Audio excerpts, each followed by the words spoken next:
આજે તો ફાંસી ખાઈ લઉં એવું પણ થઈ ગયું હતું અને લડાઈ પણ થઈ ગઈ હતી. હે guys, welcome back to my new vlog. તો ફળિયાના બધા કાકા ભાઈઓ દાદા બધા ભેગા થઈને નક્કી કરેલું કે પગપાળા આપણે પાવાગઢ જવાનું છે, એ પણ ડીજે સાથે. તો ડીજે આપણી જોડે હતું તો તેનું સેટઅપ કરવાનું હતું આજે આપણે. એકલાથી તો આપણાથી થાય નહીં, તો આ બધા મિત્રો બધા હેલ્પ કરવા આપણને આયા હતા. ફર્સ્ટમાં ગયા આપણે બેઝ લેવા, જેનું નામ સાંભળીને લીલેશ કાકાને આવી ગયું બગાસું.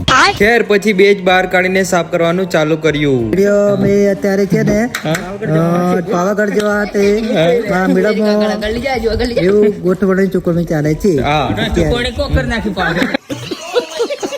ફાઇનલી 4 બેજ ચડાવતાની સાથે તો ભાઈબંધને લાગી માવાની તળપ, તો એને બનાવી દીધો માવો. પછી પાછા આપણે 4 મેળો ચડાવી દીધી અને સેટઅપ કરી નાખ્યો રેડી. ઓહો યાર, પછી આપણને જોઈને જાડું ભાગવાનું ચાલુ કર્યું, કારણ કે એને ખબર નથી કે આપણે વિડીયો બનાવીએ છીએ.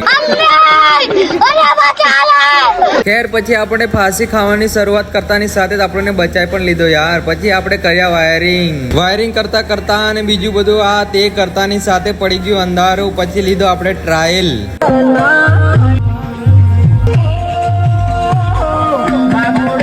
પછી આપણે બધું કામ પતાવીને પડ્યા સુવા. તો મળે પાછા નવા વ્લોગમાં. Bye bye.